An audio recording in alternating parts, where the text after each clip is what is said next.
கிறிஸ்துவுக்குள் பிரியமுள்ள சகோதர சகோதரிகளை, பலன் தரும் தேவன் எபிசோட் 1901 கர்த்தரை துதிக்கிறேன், மகிமைப்படுத்துகிறேன். இந்த நாளிலும் எரேமியா 15ஆம் அதிகாரம் 20வது வசனம். உன்னை இந்த ஜனத்திற்கு எதிரே அரணான வெண்கல அலங்கமாக்குவேன். அவர்கள் உனக்கு விரோதமாக யுத்தம் பண்ணுவார்கள், ஆனாலும் உன்னை மேற்கொள்ள மாட்டார்கள். உன்னை ரட்சிப்பதற்காகவும் உன்னை தப்புவிப்பதற்காகவும் நான் உன்னுடனே இருக்கிறேன் என்று கர்த்தர் சொல்லுகிறார். உன்னை தப்புவிப்பதற்காகவும் உன்னுடனே இருக்கிறேன், உன்னை ரட்சிப்பதற்காகவும் உன்னுடனே இருக்கிறேன் என்று கர்த்தர் சொல்லுகிறார். இந்த உலகத்தில் எத்தனையோ எதிரிகள் நமக்கு இருக்கிறார்கள், எதிரான ஜனங்கள் இருக்கிறார்கள். அவர்கள் மத்தியிலே நீ ஆண்டவரிடத்திலே திரும்புவாயானால் அந்த ஜனத்திற்கு முன்பாக, உன்னுடைய எதிரிகளுக்கு முன்பாக வெண்கல அலங்கமாக்குவார் உன்னை. அது மாத்திரமல்ல, உனக்கு விரோதமாய் யுத்தம் பண்ணுவார்கள், ஆனாலும் உன்னை மேற்கொள்ள முடியாது. யுத்தத்திற்கு வருவார்கள், ஆனால் உன்னை மேற்கொள்ள முடியாது. நீதான் ஜெயிப்பாய். இந்த செய்தியை கேட்டுக்கொண்டிருக்கிற சகோதரனே, ஐயோ எனக்கு எவ்வளவு பகைவர்கள். சங்கீதக்காரன் சங்கீதம் 3ஆம் அதிகாரம் 1-2 வசனங்களை வாசித்து பாருங்கள்.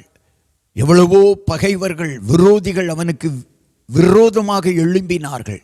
ஆனால் 3ஆம் அதிகாரத்தில் அவன் சொன்னது, ஆனாலும் கர்த்தாவே, நீர் என் கேடகமும் என் மகிமையும் என் தலையை உயர்த்துகிறவருமாயிருக்கிறீர் என்று சொன்னான். விரோதிகள் வந்தாலும் சத்துருக்கள் வந்தாலும் கர்த்தர் உங்கள் பட்சத்தில் இருக்கிற பொழுது அவர் உங்களுக்காக யுத்தம் பண்ணுவார், உங்களுக்காக யுத்தம் பண்ணுவார். ஒருவேளை யுத்த யுக்திகள் உங்களுக்கு தெரியாமல் இருக்கலாம், யுத்தத்தை பற்றிய நாலேஜ் இல்லாமல் இருக்கலாம். ஆனாலும் கூட கர்த்தர் உங்களுக்கு ஆசீர்வாதத்தை கட்டளையிடுவார். கானானின் 7 விதமான ஜாதிகளை, 7 விதமான நாடுகளை துரத்துவதற்கு கர்த்தர் இஸ்ரவேல் ஜனங்களுக்கு பலன் கொடுத்தார் அல்லவா? உங்களுக்கும் பலன் தருவார்.